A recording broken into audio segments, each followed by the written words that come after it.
Chers amis, bonjour.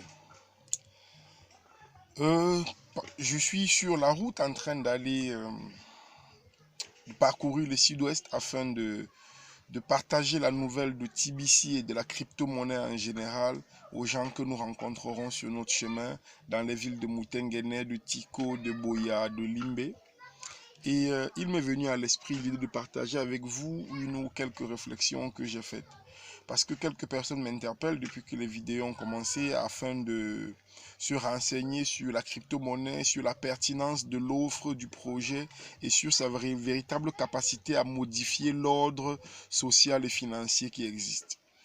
En fait, je crois que beaucoup de personnes n'ont pas compris. Beaucoup de personnes n'ont pas compris. J'ai fait cette remarque déjà à l'occasion d'autres événements. J'ai dit aux gens, il y a une dizaine d'années, Dangote était la 27e fortune du monde et Mark Zuckerberg ne faisait pas partie du classement. Aujourd'hui, Dangote est au-delà de la 100e place et Mark Zuckerberg est 4e. Il est la 4e fortune du monde. Il est le plus jeune riche au monde. Et beaucoup de gens n'ont pas la curiosité de se demander comment, puisqu'ils utilisent Facebook dans leur téléphone chaque jour, mais ils ne payent rien à Facebook directement. Ils ne se posent pas la question de savoir, mais qu'est-ce qui le rend donc si riche? Pour que vous compreniez cela, je vais vous renvoyer à une statistique qui est sur Internet qui date de juin 2017 et qui décrit le nombre d'utilisateurs par média social.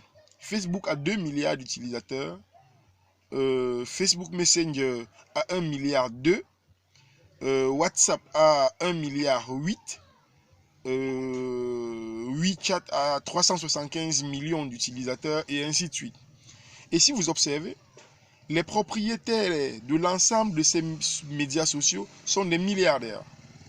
Mais ils ne partagent pas leur fortune avec vous alors que c'est vous qui participez à l'affaire, alors que c'est vous qui êtes les principaux artisans de leur fortune. Puisque chaque fois que vous vous connectez, ils peuvent aller vendre leur popularité aux annonceurs et leur dire ma plateforme vous permet d'être vu par jour par au moins 1 milliard de personnes. Ils sont riches de ce que nous retrouvons sur leur plateforme. Alors, lorsqu'on dit aux gens que TBC par exemple a pour mission d'atteindre 1 milliard d'utilisateurs, ils disent comment vous ferez? Moi je leur demande comment Facebook qui ne partage pas ses dividendes avec vous fait pour atteindre 2 milliards d'utilisateurs. Nous, on atteindra 1 milliard d'utilisateurs et un peu plus parce que TBC met de l'argent dans votre compte et vous le met à disposition pour que vous puissiez vous en servir pour acheter, pour que vous puissiez en servir pour acheter les biens et les services. Donc, pourquoi n'atteindrons-nous pas 1 milliard d'utilisateurs? Pourquoi hésitez-vous à vous mettre ensemble pour créer de l'argent pour vous, pour créer de la richesse pour vous, alors que très facilement, on se met ensemble pour créer de la richesse pour les autres. On se met ensemble pour créer de la richesse ailleurs. Nous avons une formidable opportunité, c'est de se mettre en commun. Mais, quoi qu'on dise, je vois se créer une dynamique, je vois se créer un mouvement qui, inexorablement, va permettre aux gens de changer le cours de leur existence. Donc, quand on dit que TBC est une crypto-monnaie basée sur la communauté de ses membres, ce n'est pas une vue de l'esprit. Quand vous vous connectez à Facebook, Orange, MTN ou des autres, ils se font de l'argent. Parce que vous mettez le crédit. Mais quand vous vous connectez à Facebook, Facebook se fait de l'argent. Parce qu'il vend votre présence sur sa plateforme. Eh bien, nous serons capables, en formant une communauté forte et abondante dans TBC, de dire aux banques, de dire aux sociétés, de dire aux entreprises et aux industriels, nous avons une plateforme de personnes ayant un compte bancaire digital fourni, vendez le matériel, nous vous payerons en TBC.